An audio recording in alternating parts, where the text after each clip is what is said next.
मित्रांनो, समोर जी गणित दिसते त्याचं उत्तर आपल्याला काही सेकंदामध्ये काढायचं आहे. बघा,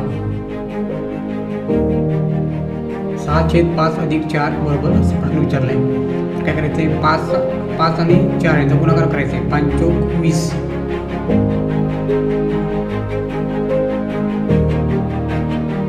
20 आणि याच्यामध्ये याची बेरीज करायची.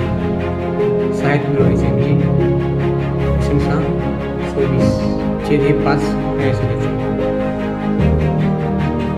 बघा, या दोन्हीचं करायचं आहे गुणाकार. 5 × 20 आणि या गुणाकारामध्ये हे 2 मिळवायचे, बेरीज करायचं आहे. 5 × 20 छेद आहे असे घ्यायचं.